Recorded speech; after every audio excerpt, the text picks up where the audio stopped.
নমস্কার, আমি সুভদ্র। আসি তো প্রায়, আবার এলাম। কাশ্মীর, পেহেলগাঁও ভারতবর্ষের ইতিহাসে একটা নাম স্মরণীয় জায়গা হিসাবে ছিল, আজকে তা কলঙ্কিত। সন্ত্রাসবাদীর গুলিতে সেখানে মানুষ মারা গেলেন। বিশেষত সনাতন হিন্দু সম্প্রদায়ের মানুষ বেছে বেছে সেখানে মারা হলো। ঘটনাটা আপনাদের সকলের জানা। এখানে নানান প্রশ্ন নানান জায়গা থেকে নানানভাবে উঠে আসছে, সমস্ত জায়গা থেকে রাজনীতিক কথাবার্তা উঠে আসছে, সেটা নয়। এটা নিয়ে কতটা কী হবে জানি না। কেউ বলছেন এটা নিয়ে বিজেপি তো রাজনীতি করবেই, তার কারণ হিন্দুত্বর জিগিরটা তোলবার চেষ্টা করবেন। অপরদিকে কেউ কেউ মিছিল নিয়ে রাস্তায় নেমেছেন, অবিলম্বে কেন্দ্রীয় সরকারকে পদত্যাগ করতে হবে, এই ঘটনার দায় নিতে হবে। এই তো বলেছিল ৩৭০ ধারা তুলে দিয়েছি, কাশ্মীর শান্ত আছে। তাহলে হঠাৎ করে এখন কি হলো? হাজারো প্রশ্ন সকাল থেকে সন্ধে বিভিন্ন মিডিয়া চ্যানেল থেকে শুরু করে রাজনৈতিক নেতৃত্ব, তাদের বক্তব্য, সাথে উড়চিংড়ে কিছু সোশ্যাল মিডিয়ার লোকজন থাকে, তারা সবেতেই আনন্দ পায়, সবেতেই ক্রিটিসাইজ করবার একটা জায়গা খুঁজে পায়। তাদের কথাটা বাদ দিন, তারা বলেই আনন্দ হয় না, একটা কথা আছে না, মানে পাগলের গোপদে আনন্দ। তা এরা অনেকটা সেই টাইপের, মানে কোনো সিরিয়াস ঘটনা ঘটুক বা কোনো আনন্দদায়ক ঘটনা ঘটুক, সেখানে তাদের ক্রিটিসাইজ করে একটা মজা করা, তাদের মজাটাই তাদের জীবন। তাদের কথাটা বাদ দিচ্ছি। কাশ্মীর শান্ত ছিল।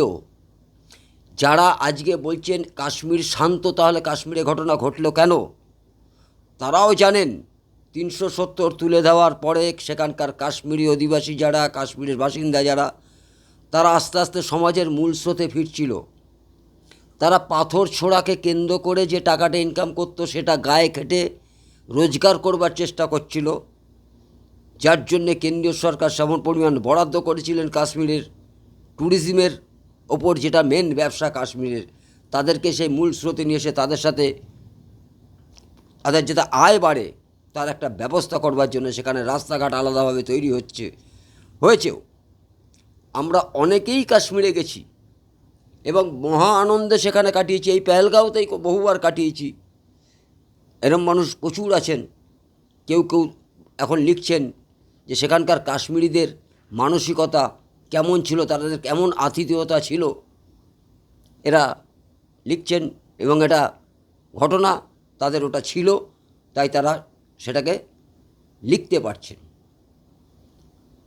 আজকে দাঁড়িয়ে তাদেরকে এখানে অ্যাটাক করার মূল কারণ পাকিস্তান, কাশ্মীর, পাক অধিকৃত কাশ্মীর।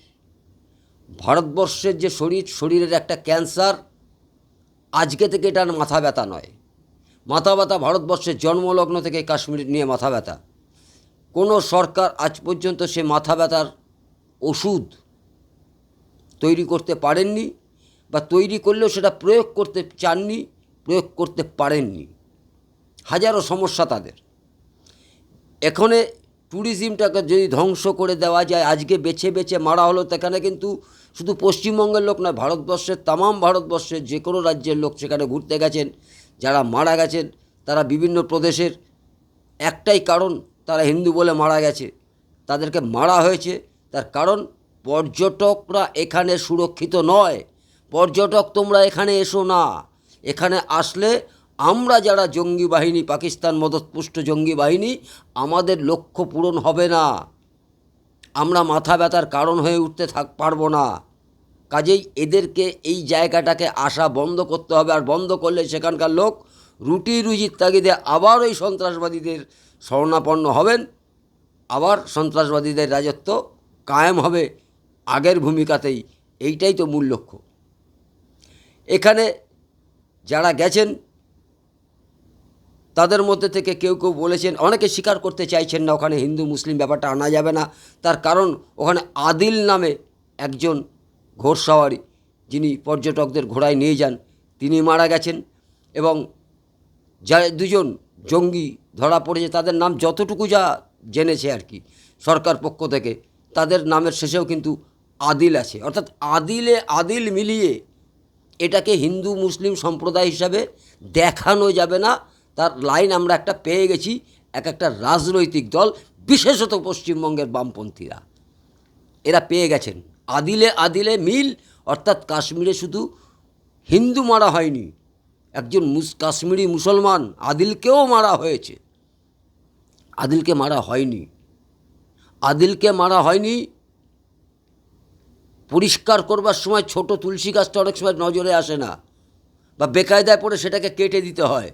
আদিল তার ফল, আদিলকে মারতো না। আদিল পর্যটক ছিল না, সেভাবেই আদিলের দেহটাও গেল। যেহেতু আদিল তাদের বিরুদ্ধে ছিল, তখন তারা আদিল নয়। আর আদিলকেই যদি মারার প্ল্যান থাকে, যদি সর্বত্রভাবে যে কোনোভাবে যদি তছনছ করার পরিকল্পনা থাকতো, তাহলে পরে ডেকে ডেকে জিজ্ঞেস করে কলমা পড়তে পারেন কি না, হাতে তাগা আছেন কি না, মহিলাদের স্মৃতিতে সিঁদুর থাকলে তার স্বামী কোনটা, বেছে বেছে মারার প্রয়োজন হতো না। যাই হোক, ঘটনাটা কিন্তু ঘটেছে। কেউ বলছেন গোয়েন্দা ব্যর্থতা, অবশ্যই আমি বলবো গোয়েন্দাদের ব্যর্থতা, গোয়েন্দাদের আরও সজাগ থাকা উচিত। কেউ বলছেন কাশ্মীরে তো কয়েক লক্ষ সেনা, 1.5 লক্ষ সেনা ওখানে মোতায়েন করা রয়েছে, তারা কি করছিলেন আমি জানি না। পর্যটন এলাকায় সেনাবাহিনী কখনো মজুদ বা টহল দেন কিনা বা থাকেন কিনা আমার জানা নেই। সেনার কাজ বর্ডার বা অন্যান্য অঞ্চলগুলোকে পাহারা দেওয়া। পর্যটক যেখানে নিশ্চিন্তভাবে ঘুরে বেড়াতেন গত কয়েক বছর ধরে, সেখানে সেনা মোতায়েন আমার মনে হয় না থাকতো বা আদৌ কোনো দিন ছিল বা এখনও আছে। এটা একটা চালিয়ে দেওয়ার চেষ্টা হচ্ছে যে সেনা তাহলে দুর্বল, সেনা কী করলো, নানান প্রশ্ন উঠছে। কিন্তু প্রশ্ন আমার সেখানে নয়। প্রশ্ন হচ্ছে যে গোয়েন্দা ব্যর্থতা যদি থেকে থাকে, তুমি অধম, আমি অধম তাই তোমাকেও অধম সাজাবো, এ রাস্তায় যেতে চাইছি না। যারা এই প্রশ্নটা তুলেছেন তাদের কাছে আমার একটা ছোট্ট প্রশ্ন, যে আজকে আপনার দত্তপুকুর বলুন, বসিরহাট বলুন, মুর্শিদাবাদ বলুন, সেখানকার গোয়েন্দারাও কিন্তু ব্যর্থ, সেখানকার পুলিশ প্রশাসনও কিন্তু ব্যর্থ। কিন্তু এটাকে ব্যর্থ বলা যাবে না রাজনৈতিক কারণে। তার কারণ সবার উপরে তিনি সত্য, এটা তাকে নিয়ে বহু চর্চিত পশ্চিমবঙ্গের মানুষ, তার ক্রিয়াকলাপ নিয়ে যথারীতি তারা মাঠে নেমেছেন। তাকে কেন্দ্র সরকারের দায় নিতে হবে। অবশ্য আমিও বলবো কেন্দ্র সরকারের তো অবশ্যই দায়, কেন্দ্র সরকারের অবশ্যই দায়। এতগুলো মানুষ, একটা দুটো মানুষ না, এতগুলো মানুষ বিনা বাধায় তাদের প্রাণ গেল, যাদের গেল তাদের তো গেল। কিন্তু আমার ওখানে আজকে খুব বলতে ইচ্ছা হচ্ছে যে একজন মহিলা, তার স্বামীকে যখন মেরে ফেলা হলো, তিনি ওই সন্ত্রাসবাদী পাকিস্তান মদতপুষ্ট ওই জঙ্গি তার কাছে আবেদন করেছিলেন, স্বামীকে যখন মেরে ফেললেন আমাকেও মেরে ফেলা হোক, আমিও তো হিন্দু। প্রত্যুত্তরে কী ছিল, তোকে মারা যাবে না। অর্থাৎ তোকে মারা যাবে না, তুই আস্তে আস্তে এই দিনটা সারা জীবন ধরে ভোগ করবি। মানে কতটা নৃশংস। কাউকে বলেছিলেন যা মোদিকে বল, অর্থাৎ মোদিকে যে বল। অবশ্যই মোদিজিকে তো বলতেই হবে। আমার মনে হয় যে এটা আর একটা বার্তা গোটা ভারতবর্ষ জুড়ে। মোদিকে বল আমরা এখানে রাজ করতে আসছি। অর্থাৎ আক্রোশটা কেন্দ্র সরকারের ওপরেও। আর কেন্দ্র সরকারের ওপরে রাজনৈতিক আক্রোশ হলে সেটা এতটা বিভৎস হতো না। তার অনেক পন্থা আছে, অনেক রকম রাজনৈতিক আক্রোশ থাকবেই বিরোধী পক্ষের, কিন্তু এতটা হতো না, এটা বলা যায়। আজকে যখন ওখানটায় ধরুন ওদেরকে মোদিকে বলতে বলা হলো, ব্যর্থতার দায় কেউ কেউ বলছে তাহলে মোদিকে নিতে হবে। কিন্তু এভাবে আমরা ঠিক কতদিন এই দায় চাপাচাপি এই করে আমরা থাকব? আমার মনে হয় কি যে দেখুন, আজকে আমি বলি, আপনি যদি নিজেকে এড়িয়ে এড়িয়ে যাই না, আমরা প্রত্যেকে কিন্তু বেশ কিছু বিষয়গুলো এড়িয়ে যাই। এই ধরনের যে কথাবার্তাগুলো যেগুলো হচ্ছে, অনেকে এটাকেও এড়িয়ে যায়। আপনাদের কারুর কাছে যেটা বিতর্কিত, অধিকাংশ মানুষের কাছে যেটাকে বিতর্ক বলে মনে করেন, আমি মনে করি আমার কাছে সেটা সতর্কতা। যদি আপনি নিজেকে সিংহের বাচ্চা না ভেবে ছাগল ভাবেন, তাহলে নো প্রবলেম, আজ না হয়তো কাল নাম্বার আপনার আসবেই। সে আপনি পেহেলগাঁওতে গেলেও আসবে, মুর্শিদাবাদে গেলেও আসবে, এটার কোনো ভুল নেই। যদি আপনি নিজেকে ছাগলের বাচ্চা মনে করেন, সিংহের বাচ্চা না মনে করে, তাহলে তাদের সঙ্গে কোনো কথা নেই, তাদের নিয়ে কোনো বিষয় নেই। আপনারা তৈরি থাকুন, আজ না হয় কাল আপনার নাম্বার আসবে, সে যে কোনো স্থানেই হোক না কেন। আজকে পেহেলগাঁও হয়েছে, কালকে অন্য কোনো গাঁও হবে। এখন যে মহিলাকে বলেছেন, এবার আসি নরেন্দ্র মোদীর দায়। মোদিজি, আপনার তো দায়, আপনাকে নিতে হবে। ওই যে সন্ত্রাসবাদী, তিনি ওই মহিলাকে বলেছে মোদিকে বল, তার হয়ে তিনি তো বলবেন নিশ্চয়ই। আমি বলছি, আপনি 140 কোটি মানুষের গার্জিয়ান, আমাদের ভারতবর্ষের রক্ষাকর্তা, আপনাকে তো ব্যবস্থা নিতেই হবে। আপনার তো সন্তান, ভারত মায়ের প্রতিটা সন্তান, ভারত মায়ের প্রতিটা সন্তান আপনার কাছে সন্তানের মতন। আপনি নিজে বলেন, প্রত্যেক আমরা ভাই বোন, 140 কোটি ভারতবাসী আমার আপনজন। তাই 140 কোটি ভারতবাসী আপনার আপনজন, সেই 140 কোটি ভাতৃসম ভাই বোনের মতন তাদের 28 জন আজকে প্রাণ হারিয়েছেন। আপনাকে তো প্রতিশোধ নিতেই হবে। তাই জন্যই আপনার কাছে পাঠিয়েছে মোদিকে বল, আপনাকে তার প্রতিশোধ নিতেই হবে।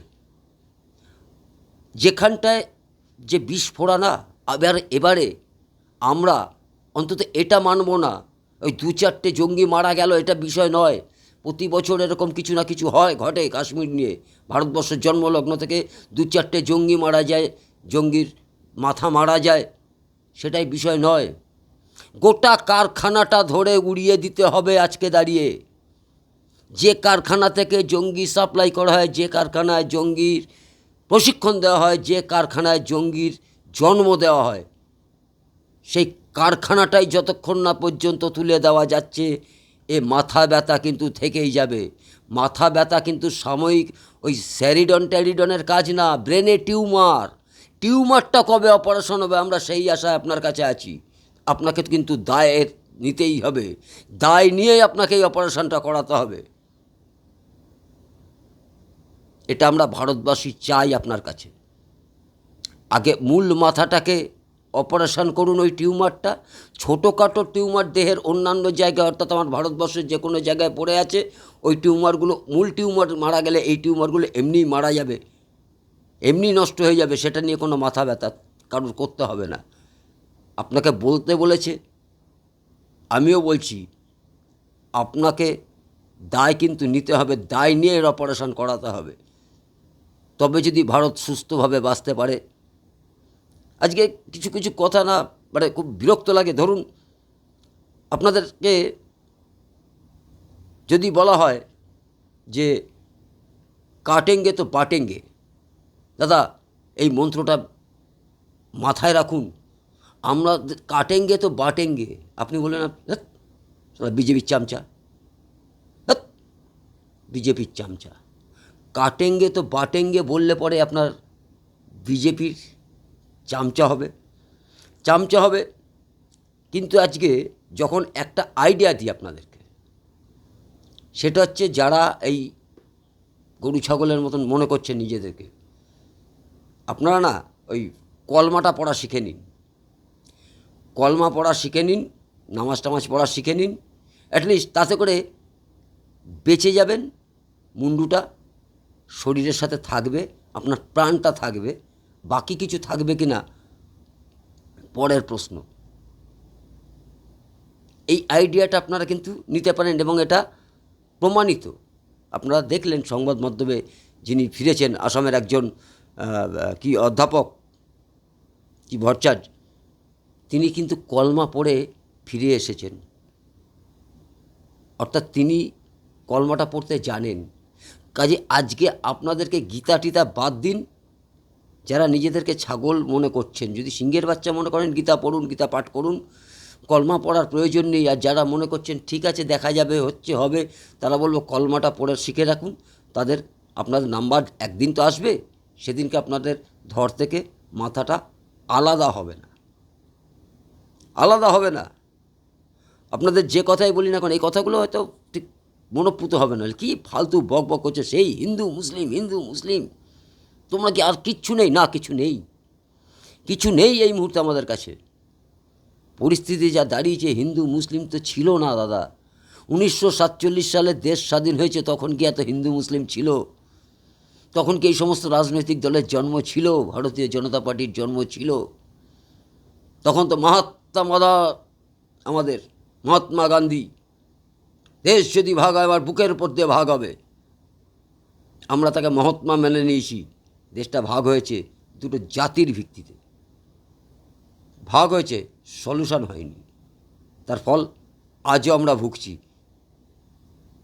কাজেই যারা আছেন এখনও ভাবছেন আর ঠিক আছে ঠিক আছে, কেউ কেউ আবার এটাও বলেন এত উস্কানিমূলক, উস্কানি দেওয়ার কী আছে? আমি বলছি বেশ করেছি উস্কানি দিয়েছি, বেশ করেছি উস্কানি দিয়েছি। উস্কানি দেওয়া যদি, এটাকে যদি উস্কানি দেওয়া হয়, তো সবার আগে উস্কানিমূলক কথাবার্তা বলার জন্যে আমার রাজ্যের মুখ্যমন্ত্রী থেকে শুরু করে, পশ্চিমবঙ্গের অনেক ইমাম থেকে শুরু করে, পশ্চিমবঙ্গের বিধানসভার বিধায়ক থেকে শুরু করে অনেকেই উস্কানিমূলক কথাটা দিয়েছেন। আজকে আপনাদের কথা শুনতে শুনতে, হাজার একটা মৌলবীর কথা শুনতে শুনতে, ভিডিও শুনতে শুনতে মনের মধ্যে এই কথাগুলো এসেছে, যেটা আগে আসেনি, যেটা আগে আসতো না, আজকে এসেছে।